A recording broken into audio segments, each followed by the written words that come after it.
আসসালামু আলাইকুম, সবাই কেমন আছেন? আশা করি সবাই খুব ভালো আছেন। আলহামদুলিল্লাহ আমরাও অনেক ভালো আছি। তো চলে আসলাম নতুন আর একটা ভিডিও নিয়ে আপনাদের মাঝে। তো এখন বাজে হলো 6:30 বেজে গেছে। তো আমি এখন রাত্রের জন্য রান্না করব। তো এই যে এখন হলো রান্না করব রাত্রের জন্যে।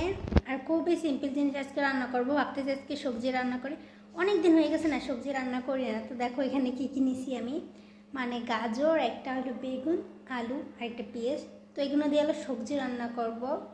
তো এখানে অনেকগুলো দেখতে পাচ্ছ, এতগুলো কিন্তু রান্না করব না, যতটুকু আমার প্রয়োজন ততটুকু রান্না করব। অবশ্যই পুরো ভিডিওটা আপনারা দেখতে থাকবেন, আশা করি সবার অনেক ভালো লাগবে।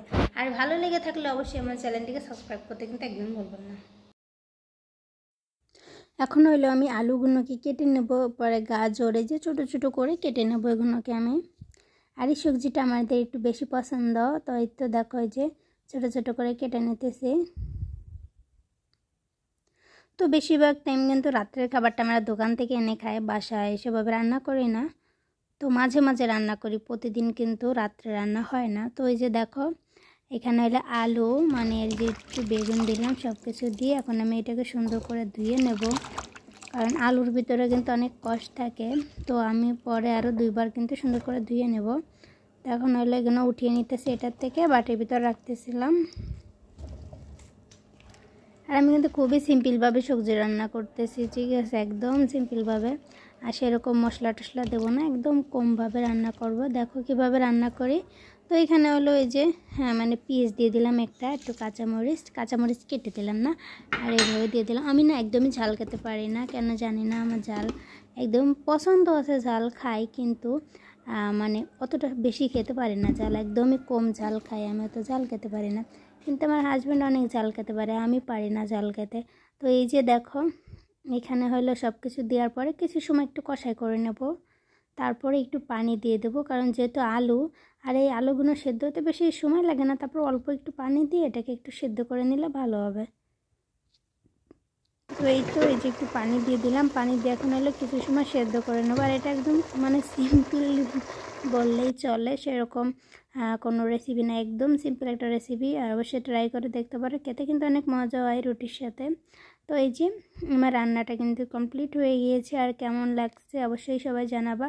তো অনেক দিন ধরে না আমার পিঠে খেতে মনে চাইতেছিলো, তো ভাবতেছিলাম একটু ভাজা পিঠে বানিয়ে খাবো। তো দেশ থেকে কিন্তু আমার শাওরি একবার চালের গুঁড়ো দিয়েছিল, ওর ভিতরে একটু চালের গুঁড়ো আর এই যে আটা আছে না, ওইটা মিক্স করছি। তো এটা বানাবো আমি সকালে, এখন না, তো মানে রেডি করে রেখে দিতেছি ফ্রিজে, যে সকালবেলা বানাবো, জানি না হবে কি না হবে। আর এখানে হলো রাত্রিবেলা হলো একটা কলা, আর হলো একটু মালটা, একটু কেক খেয়েছিলাম। আর রাত্রিবেলা না কিছু খাইতে ভালো লাগে না, ঠিক আছে, আর এক কাপ চা। রাত্রিবেলা আমি এমনিতেও কিছু খাই না, আর রাত্রে সকালের নাস্তাটা আমার খুবই সিম্পলের ভিতরে যায়। আর দুপুরবেলা শুধু একটু ভাত খাই, আর মাঝে মাঝে রাত্রে ভাত খাই, সব সময় খাই না, ঠিক আছে। তো এই যে দেখো এখন হলে আমি খাইতেছিলাম, কারণ একটা কলা খেলে না পেট ভরে যায়, আর কোনো কিছু আমার খেতে মনে চায় না। তো এই যে মালটাটা খাইতেছিলাম, মালটাটা প্রচুর টক ছিল, এই জন্য বেশি আনিনি, অল্প একটু খেলাম। আর রাত্রিবেলা কম খাইলে কিন্তু সমস্যা নেই, কারণ রাত্রিবেলা তো সবাই ঘুমাই থাকে, অনেক আছে রাত্রিবেলা মানুষ পেট ভরে ভাত খায়। আসলে রাত্রিবেলা পেট ভরে না খাওয়াটাই উচিত, কারণ রাত্রিবেলা মানুষ তো খেলে ঘুমাইয়ে থাকে।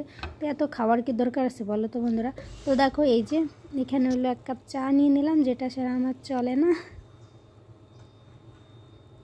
তো আমার রান্না বাড়া কিন্তু শেষ হয়ে গেছে, আর এখন বাজে কিন্তু রাত 11টা বাজে। তো এই যে আমি হলো এখন এক কাপ চা খাবো। আর রাত্রিবেলা সেরকম কোনো কিছু খাইনি, একটু কলা খাইলাম, মালটা খাইলাম, ব্যাস, একটু কেক খেয়েছিলাম। তো ওইটাই হলো আমার রাত্রের নাস্তা, মানে ডিনার কিন্তু শেষ হয়ে গেছে রাত্রে। আর ভিডিওটা ভালো লেগে থাকলে অবশ্যই কিন্তু সাবস্ক্রাইব করতে কিন্তু একদমই ভুলবেন না। আর অবশ্যই যে যেখান থেকে আমার ভিডিওটা দেখে থাকেন না কেন, অবশ্যই কমেন্টের মাধ্যমে জানিয়ে যাবেন আপনারা কোথা থেকে আমার ভিডিওটা দেখেন। তো সবাই ভালো থাকবেন, আল্লাহ হাফেজ।